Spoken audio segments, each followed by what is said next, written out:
Hello everyone, and welcome back to a new episode of SHENZHEN I. We have more puzzles to do. I don't have any clear, what is this? Saying stuff better. Yeah, saying things. What? I don't know. What is that ZH doing in there?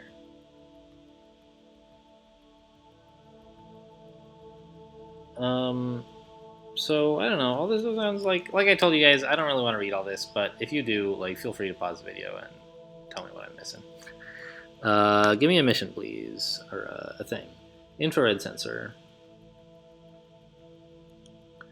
I'm in the process of setting up closer tie-ups with the top global firms, and I'm working to secure higher profile work.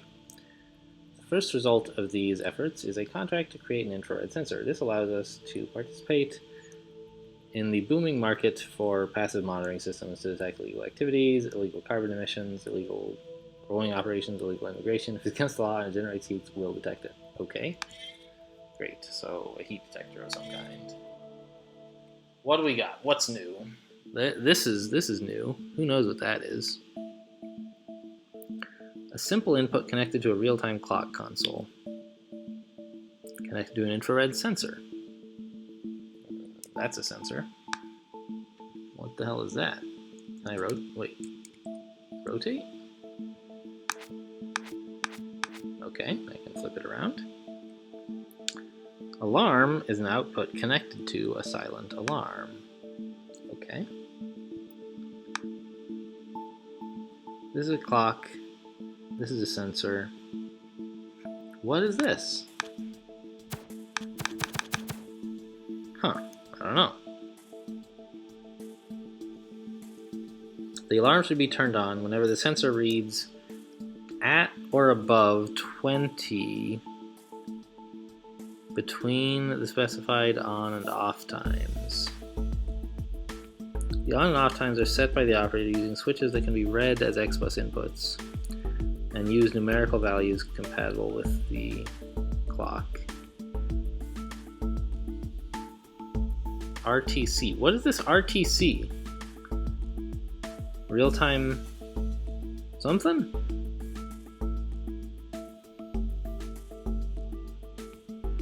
It has ports. What does it do? I don't understand. This is the on time and... Whoa!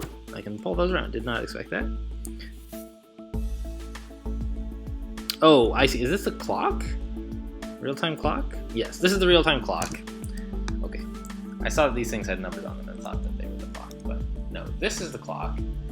This is the settings module for deciding when the alarm should be on based on what time it is.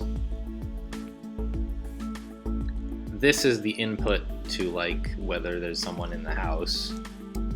And over here is our output. Okay. So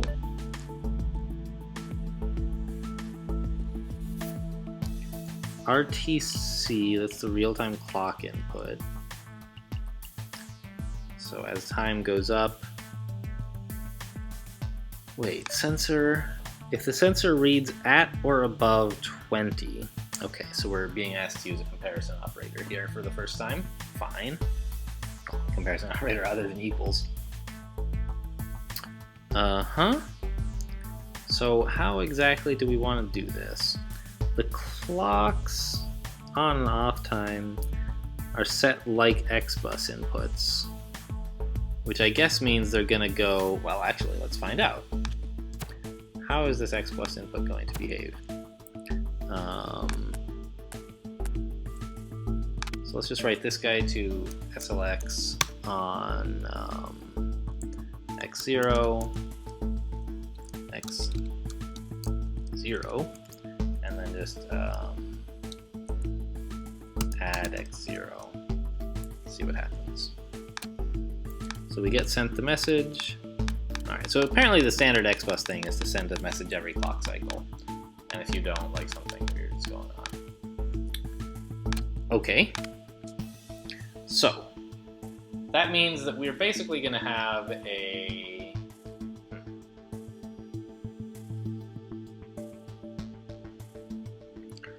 The on time and off time, do they vary between, like, they can't go above 100 because there's only 2 digits on them, right? So we could have one module responsible for reading from both clock things and outputting it as simple I/O.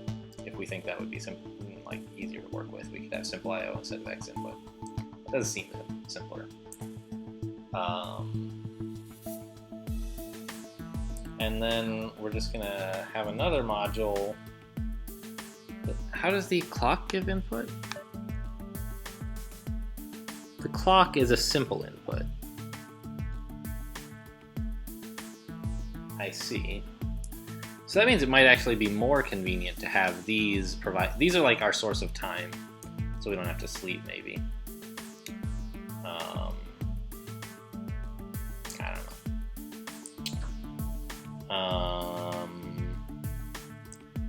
Yeah. And the sensor is another simple input? It is. Okay.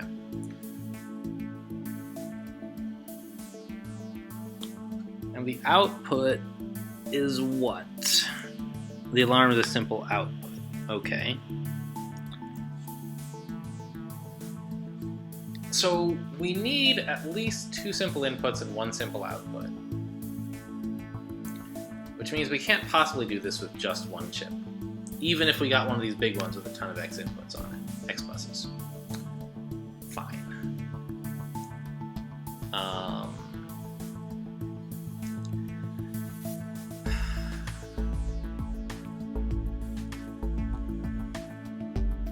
What exactly would be a useful model of the I/O here?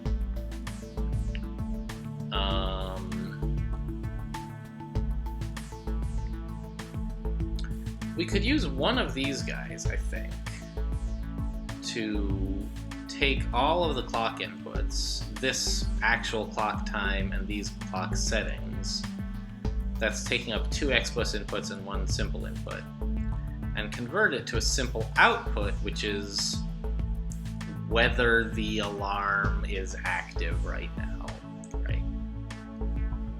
And then we could have another chip that reads that output and the sensor every second, or every cycle, or whatever, and outputs if they're both set, right?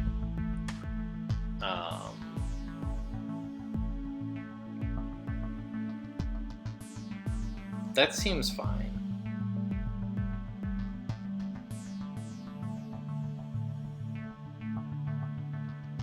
The only question is whether we can do this thing in a single, whether we can do this job in 9 lines.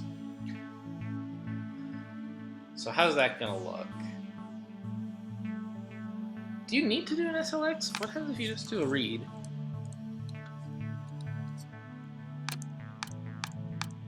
That works. Okay, stop. Oh, wow, that's a little exciting. Don't do that. Undo. What I meant, of course, was that. And what if I then say add x1? It does alternate. Okay.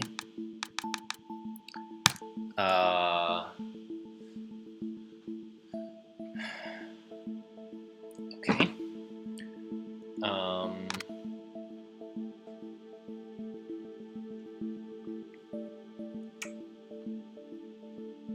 So the clock time is a direct input, right?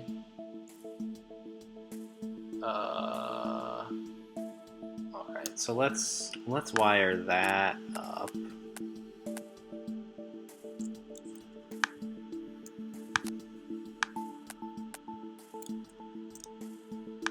It's like so.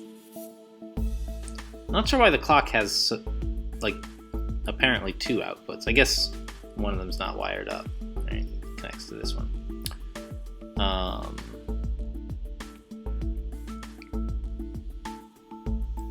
I can't move that, can I? No. I can move this.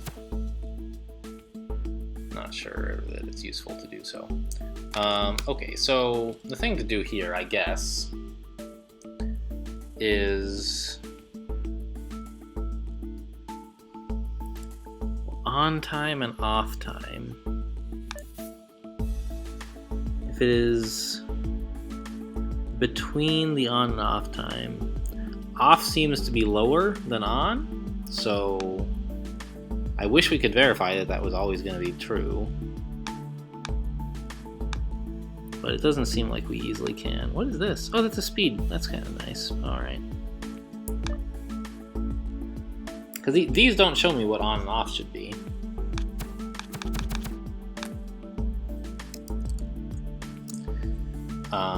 But it seems like we can read this, compare to this. And in fact, we can do that in one step, just as a compare. That'll do the read from both, including blocking on this. So let's just let's start by writing a compare. CGT or something, right? I assume it was. I forget. It was CEQ. No, T, not C. Test, not compare. TGT. Alright, between the off time? It's not really clear what that means.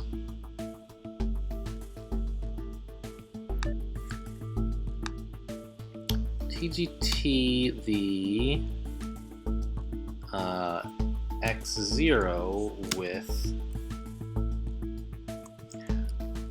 What does TGT do?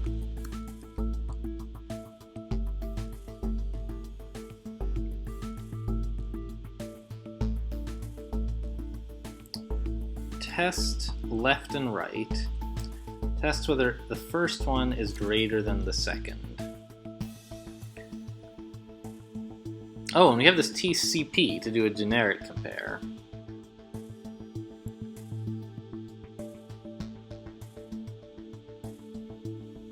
So we can do different things for greater and less than and equal in theory. I'm not really sure that we need to do that. So TGT X0, that's our on time, with P0. Now, if...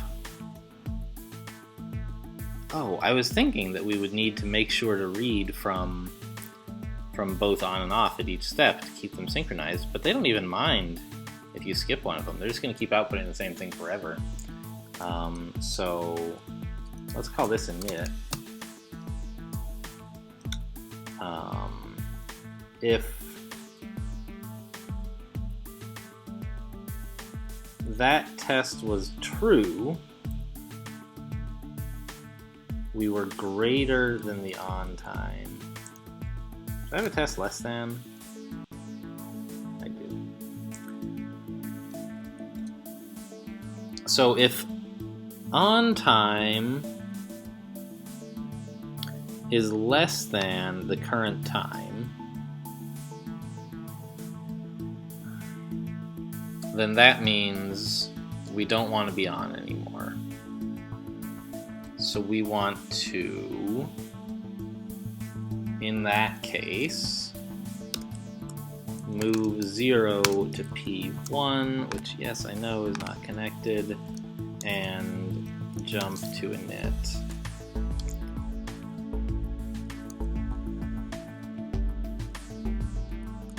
And in fact, let's label this one as abort.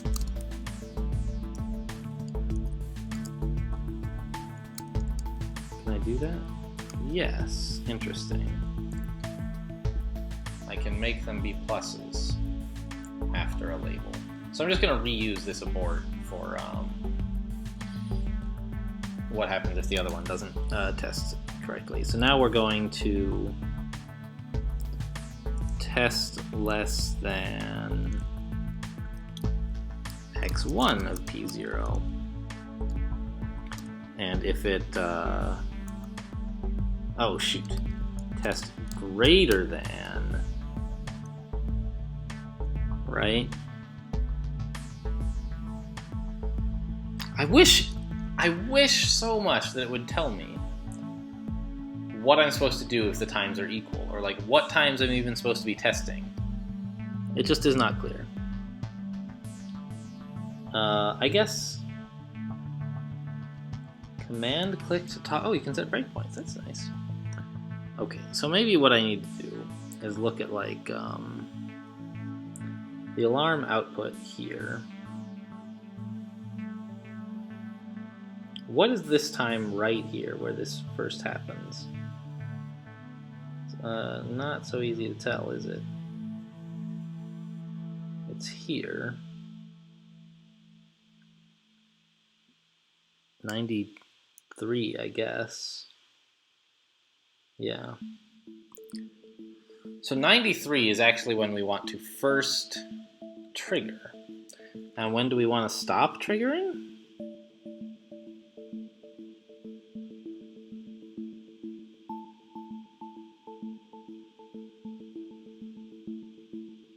What are these?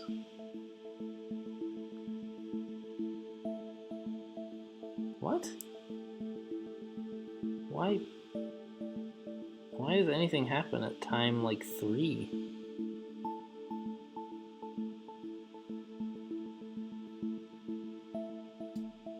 I don't get it.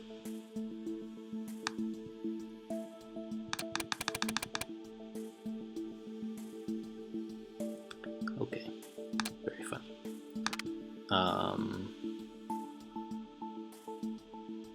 Although it does make a good point, which is that we need to take a break. Otherwise, we're just reading forever.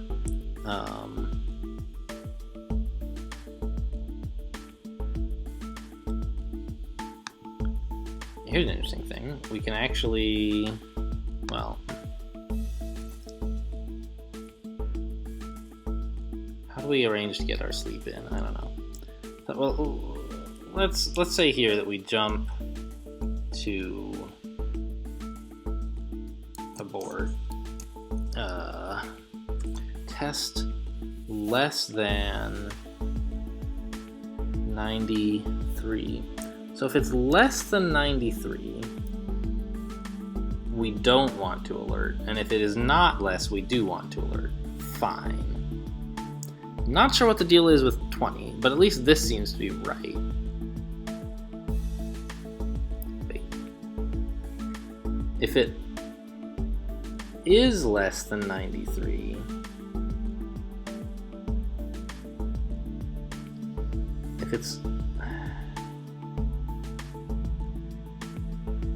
if it is less than 93, then these are pluses, and we don't write. Over here, I don't know what's going on. But okay, so we need to also sleep 1 in this case, because we're about to start over.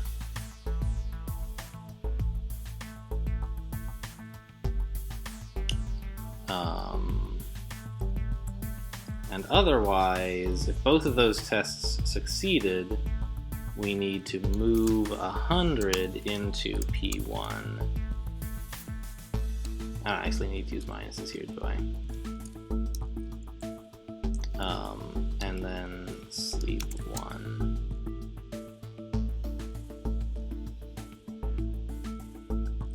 And actually, these sleep 1s that like go to init,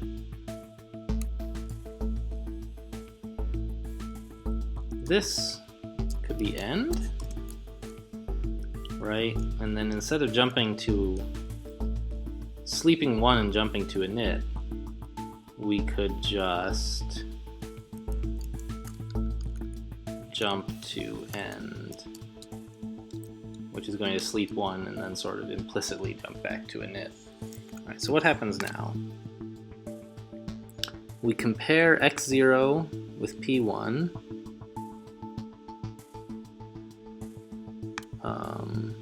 This is worrying.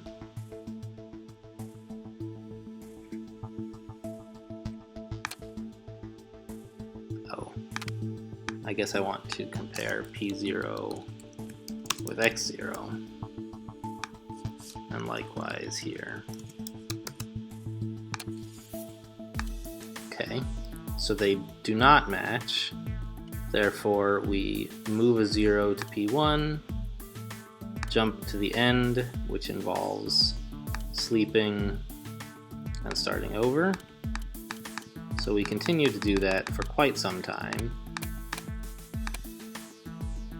until the time ticks up into the 90s. Still just 92, so we're not doing anything. Now it's 93, and it gets a little more exciting. We want to compare the other time slot, the other time thing. And I don't really know what exactly I'm testing here. But apparently it passed, so we wrote 100. Okay, now of course we didn't actually write that to the output because we haven't checked the sensor yet. That needs to come in the next part. But at least as far as testing whether we've gotten past 93, it seems to work. I don't know. I'm not sure what the deal is with the 20 yet. We'll have to see.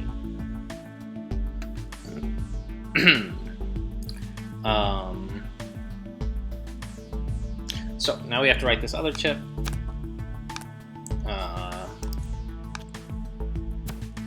And it should be pretty simple, right? It just oh,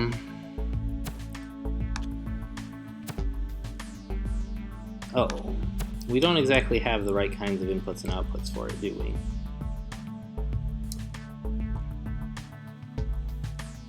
It needs 2 inputs and an output. And we sort of proved a while ago that you can't do that. Not over simple I/O. So, what that tells me is that this needs to use, well, okay, probably wouldn't need to throw that away. This needs to use, this thing here needs to use an X bus for its output, which means it needs to be a bit larger because it's got to have 3 X buses. So let's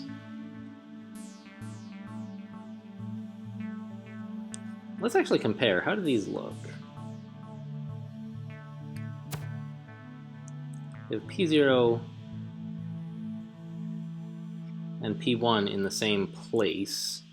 They just have extra X bus inputs. So before we move the wires around, let's rewrite the code here to make sure it reads from the place we want it to read.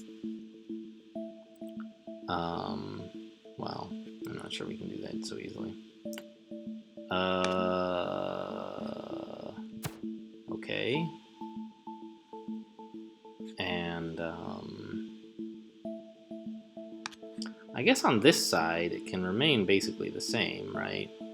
It doesn't need an X. Oh, is it wider as well? No, I'm just dumb.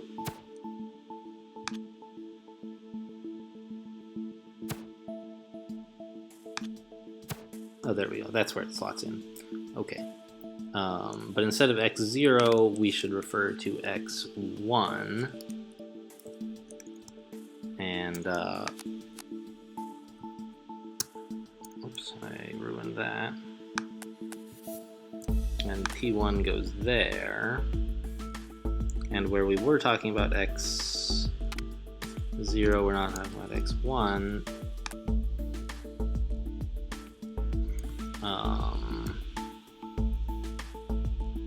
Pin type mismatch of where? Oh, these two line up now.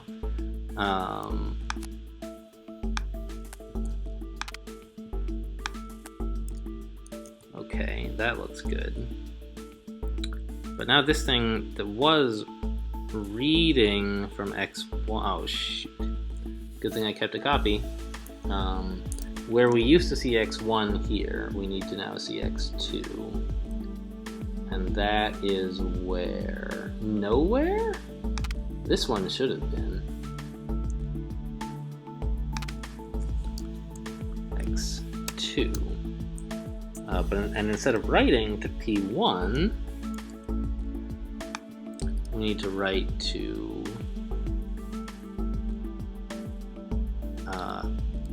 x3.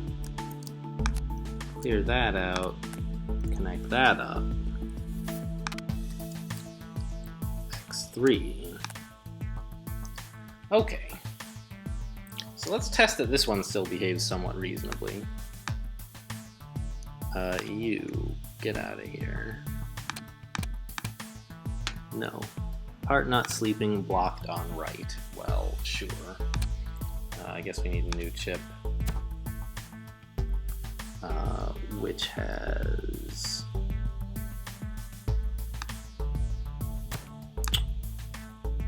Bleh, it's a little bit awkward, isn't it? Let's connect it up like that. That doesn't really help with the problem.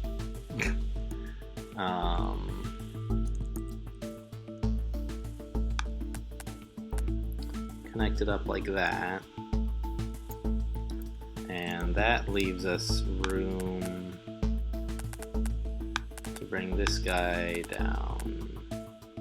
Not really. Let's scooch this out a bit.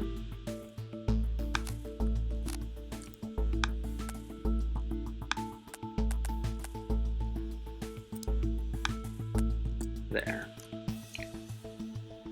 Okay. Ah! Undo all that. I meant to do this. So now what we're going to do here is just read x0, not read, what am I thinking? Move x0 to p0. No, to ac forever. And just like, so we can test this other thing.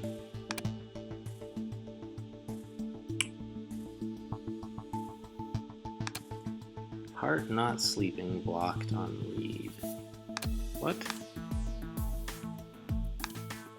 So it's reading a 0.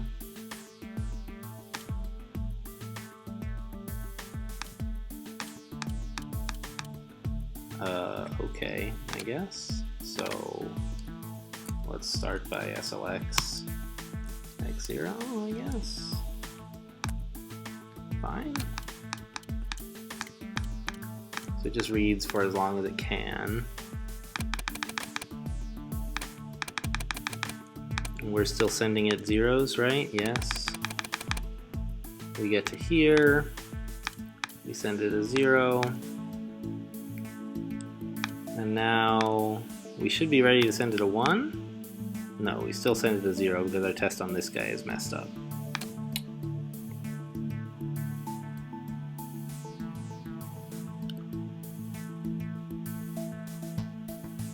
I guess we still want to do a less than here, right? So the idea is if it's less than 20, we do nothing regardless. P0 is less than... Yeah, okay. And if it's in between, alright, so let's try again. Okay, so now, yes, yeah, yes? We put 100 here. We move that to act for whatever reason. And it keeps sending these things to us. Okay. So now we've wired up that chip. And every time it gets a 100 or a 0, I guess. What exactly is it doing?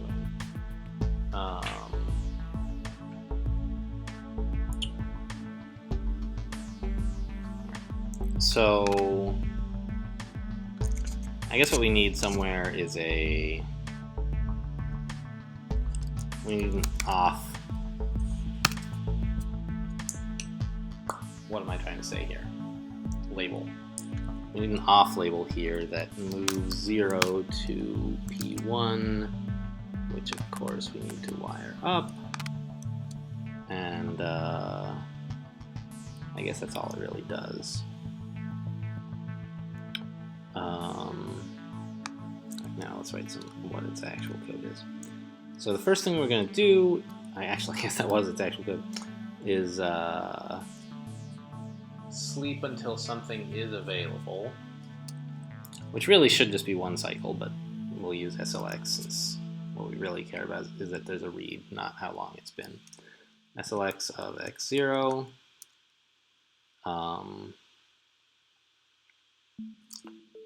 test equal x0 with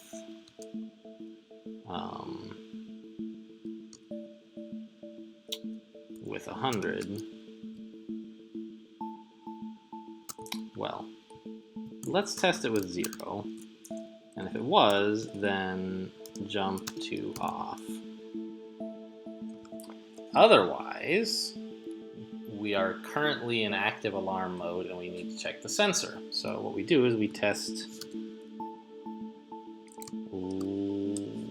what's the specifications on this thing? At or above 20. So we need to compare less than, test less than, the thing on the left should be less than the thing on the right. So we need to test whether the actual sensor setting is less than 20.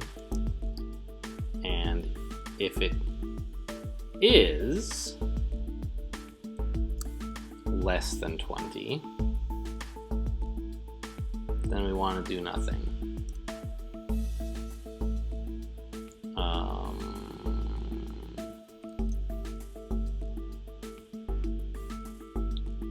If it's not less than 20, we want to send an alarm. So we move 100 to P1.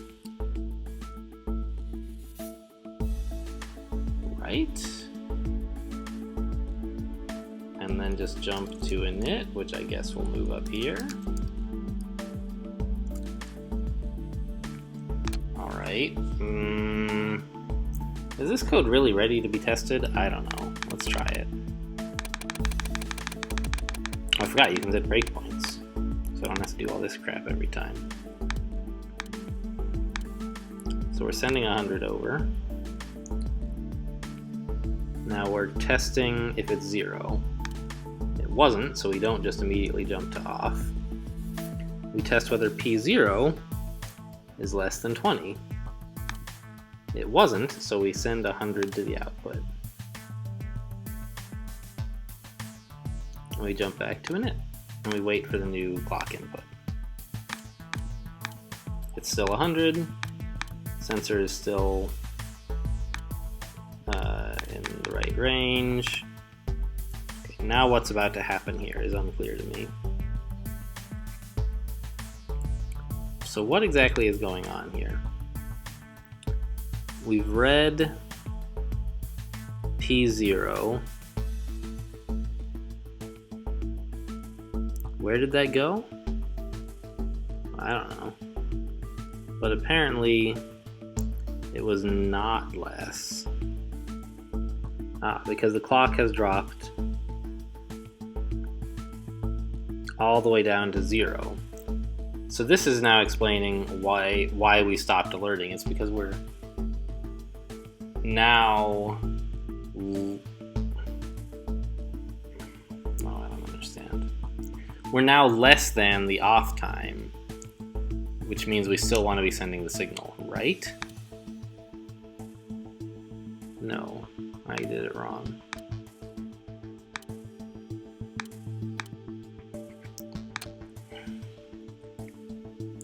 Alright, so let's put a breakpoint like here or something. So that next time we can say do this, and it stops. Okay. That'll make it a little bit easier to test what's going on.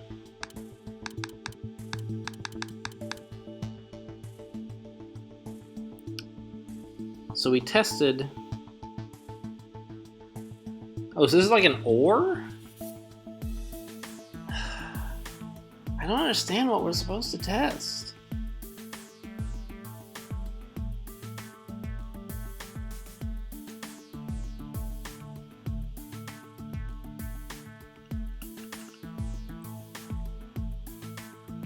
So I guess it's if we're greater than on or less than off, we should send 100, apparently.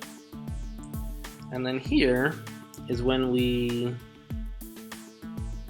oh, I don't know. Let's like, is there a pause? Yeah, there is. Does it ever get to be like above 20 again? It does, but the sensor is no longer on, so we don't know what happens. Oh, here's a 31. We're above 20, but less than 90, so we don't trigger for it, I guess is the deal. Okay. So we need to adjust this from an and, which never really made a lot of sense, I guess. Right? Is it greater than 90 and greater than 20? Yeah. To an or.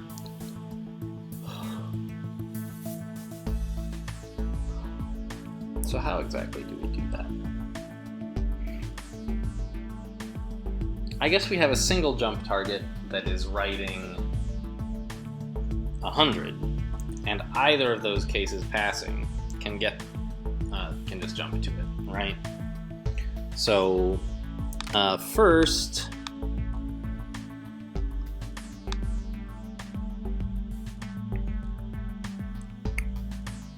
how exactly do we do that? So let's say this is a plus. Instead of abort, we'll call it alarm, and it'll be minus. Right? I'm starting to get a little worried about what I'm doing. Can I put it back? Oh no, I hit Control Z and did a bunch of stuff over here. Can I do Control Y? Yes. Good. Alright. We seem to be back.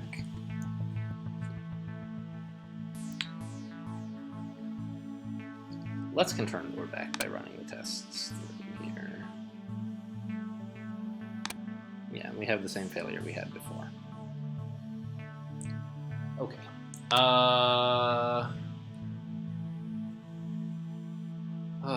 I'm starting to get a little sleepy. My brain's not quite working. What do we do with this first stupid chip?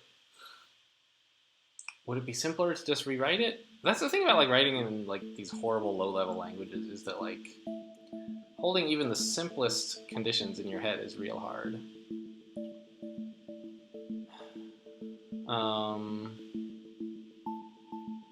Because you have to think about like, okay, I'm doing a compare greater than of these two things, and if it's not true, then don't do this thing. And it's like, oh my god. I just wish I had greater than or equal to, but instead I gotta talk about like negative of less thans and like, ugh. Okay.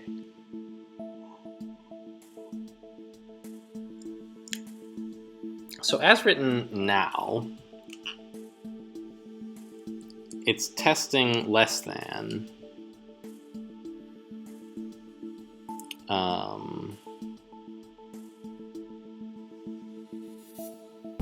And if that's true, it aborts. But we don't really want to do that, right? We kind of want, if it wasn't less than, we have a thing called alarm. You know what? Before I start messing with this, there we go. Alright, so what we're going to do is say if that test did not fail, or rather, whoops, two things. Alarm. If that test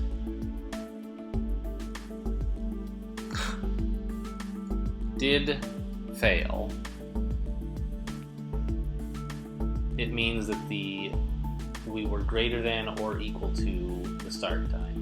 93, which means we should send 100. So let's move 100 to x3. Oh my god. There. And jump to init. We have a character limit in terms of how long the line can be, which means we can't even use long labels. Otherwise, let's jump to end. Otherwise, we need to run this test. And this test needs to do something different. What does it need to do? If it finds that that is wrong, it needs to jump to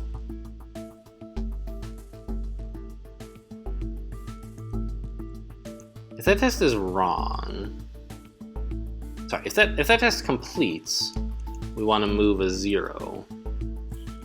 So let's say move 0 to x1, and otherwise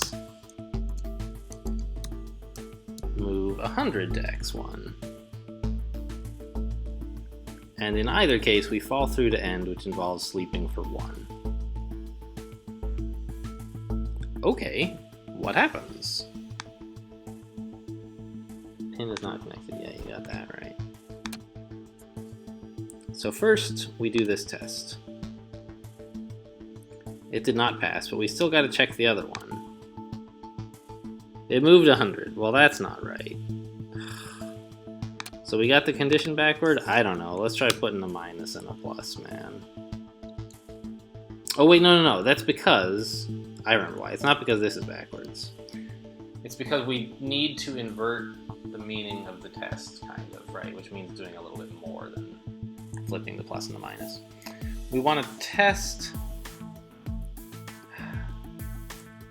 Is it less than or equal to the start, the off time? Okay. Which means we need to do a test greater than. And then if it is greater than the start time, the off time, then we do nothing. And if it's less than or equal, we'll move 100. Okay, so that was I think the right fix. We move a 0. To x1? That's not a good place to put it. Let's try x3, huh?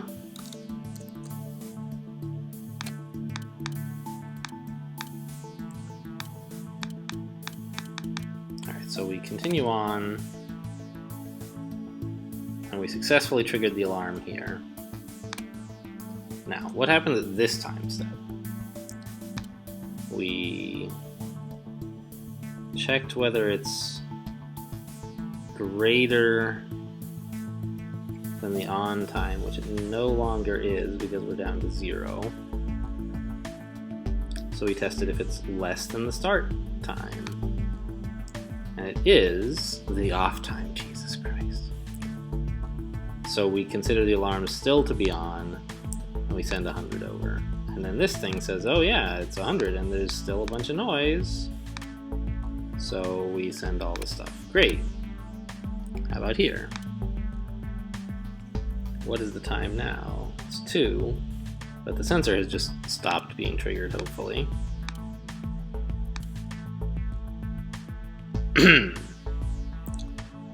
Which means...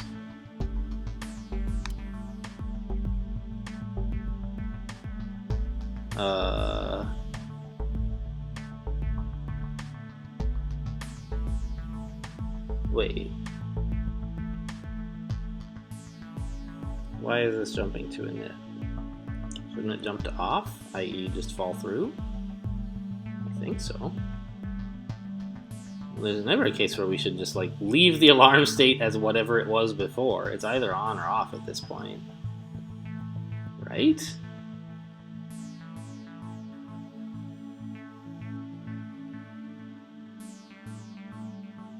think so. We're about to fail a test, right? Yeah. So we can just remove this line. It was nonsense.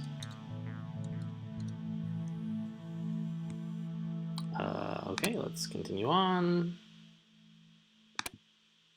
Uh-oh. Oh, there was a fall through somewhere. Okay. Well, let's undo this.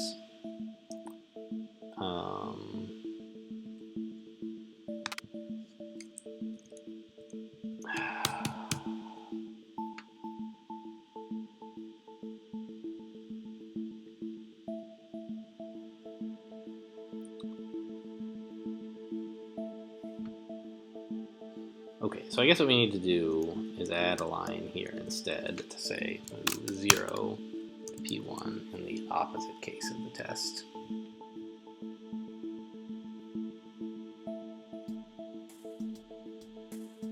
Right?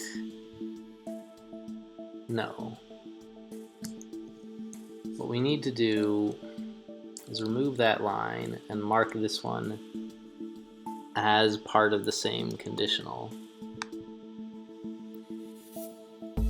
So that this one puts 100 in and jumps to the top. And the other one falls through and gets to put a 0 in.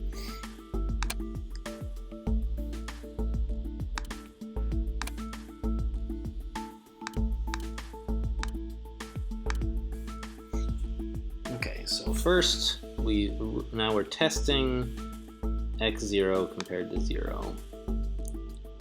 And we did not find that the sensor should be off.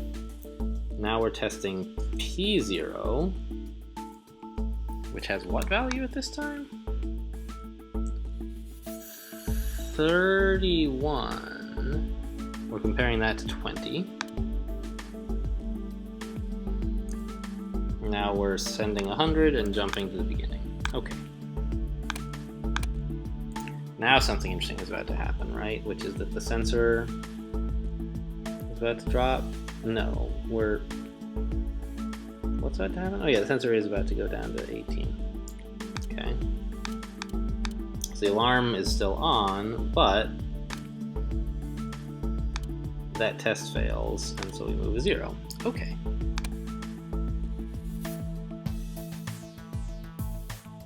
Great. Tests are passing. We did it. We figured out what the test... No!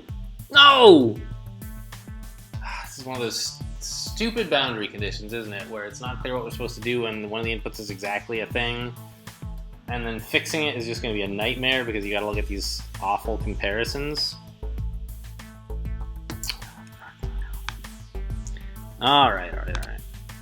So first thing to do, remove this breakpoint. We got it figured out, more or less. And fast forward to the next one, where things break all of a sudden, and see why they break. So what are the values of all the things now? Okay, they've changed the on and the off time for this. Fine. The problem is that right now, the clock and the off time are the same.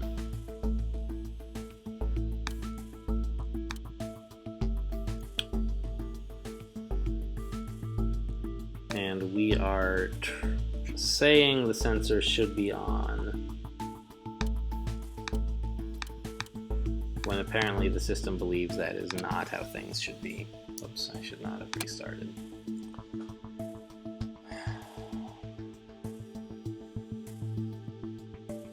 So the system believes that during the off time itself,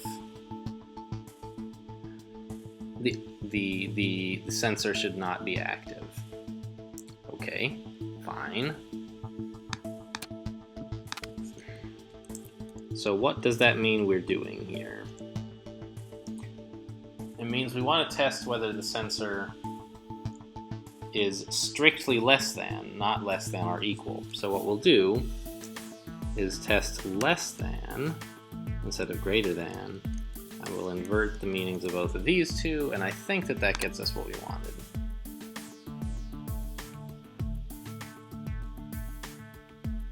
Oh, well, let's go ahead and step, I guess. It does.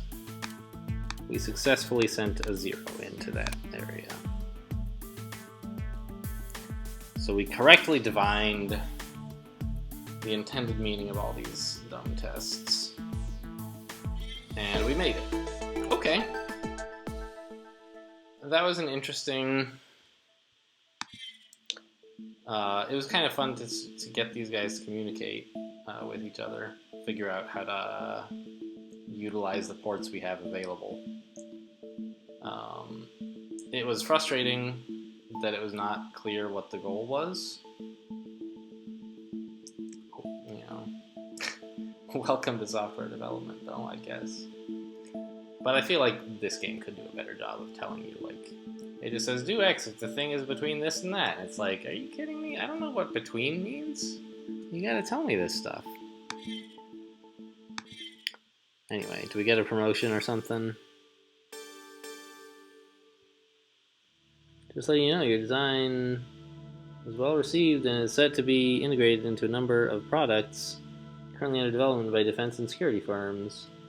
Obviously, our performance opens the door to more jobs of this nature, so thanks for helping. And it's like, oh no, we're a defense contractor. Very exciting. Working remotely. We'll be working remotely today and maybe tomorrow. That's weird. I thought you'd get back from your trip yesterday. I've been stuck in traffic jam just on my way back from the airport since then. Yes.